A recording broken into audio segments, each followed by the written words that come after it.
adanya permohonan dari pemohon satu agar memanggil para menteri-menteri yang terkait termasuk menteri sosial dan sebagainya. Coba umpamanya dia minta menteri, kalau kamu nanti minta tolong Megawati Ibu Megawati dipanggil, terus nggak bisa, bagaimana? Kalau mau minta menteri, kami juga kan bisa minta tolong Ibu Megawati dipanggil.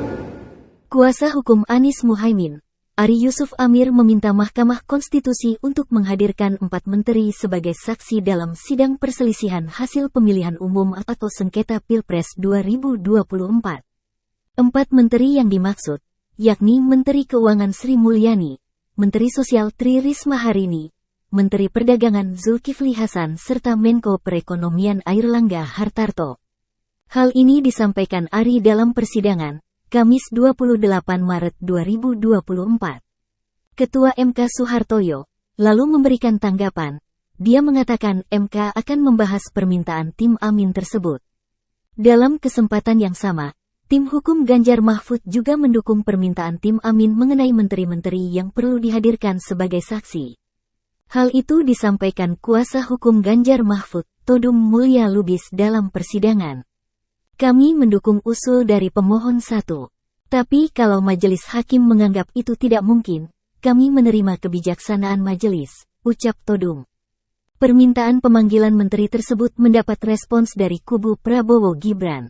Kuasa hukum Prabowo Gibran, Otto Hasibuan lantas menyindir balik tim hukum Ganjar Mahfud dan Anies Muhaimin soal pemanggilan sejumlah menteri ke sidang sengketa Pilpres 2024. Adanya permohonan dari pemohon satu agar memanggil para menteri-menteri yang terkait termasuk menteri sosial dan sebagainya.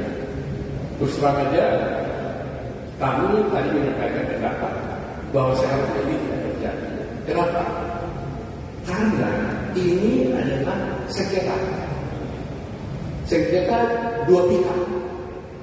Jadi kalau ada sengketa dua pihak, maka berlakulah asas yang sifatnya universal. Disebut actore intuit probatio. Kalau dalam buku dalam disebut pasal 3 ayat. Artinya, bangsa A mendalilkan sesuatu, maka dia harus membuktikan dalilnya. Dan pada saat menyangkal sesuatu, maka dia harus buktikan penyangkalannya. Jadi istilahnya adalah, terutama adalah berbenturnya. Kalau you mau buktikan sesuatu, you cari buktinya. Gitu. Jadi jangan diadakan Pak Hakim, saya ini benar, tolong Hakim, dia pakai sekarang. Itu tak bisa. Ini berkaitan dengan dua pihak.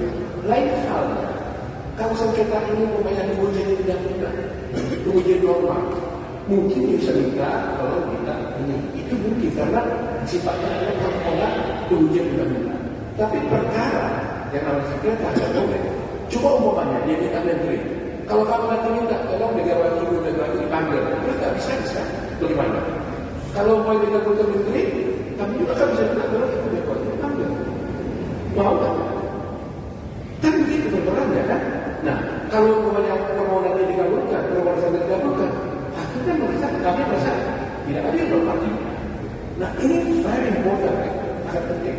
Jadi itu sebabnya saya katakan, tapi tadi saya sudah tegas menyatakan, memang begitu, dia bilang, tapi kalau Mahkamah merasa perlu, dia bilang untuk kepentingan daripada Mahkamah boleh memanggil. Tapi kami tak boleh nanya, Mahkamah aja yang boleh bertanya. Karena ini diperlukan untuk kepentingan dia agar dia bisa menetapkan hukum dengan baik. Tapi bukan untuk kepentingan para pihak yang ingin membuktikan dalilnya. Jadi sekali lagi, kalau ibu buat, buktikan dalilnya. Kalau ibu buktikan dalilnya, cari saksi. Panggil saksi ibu, bawa sendiri saksi. Itu kira-kira hukum yang berlaku. Saya kira itu saja. Terima kasih. Tribun X menghadirkan lokal menjadi Indonesia.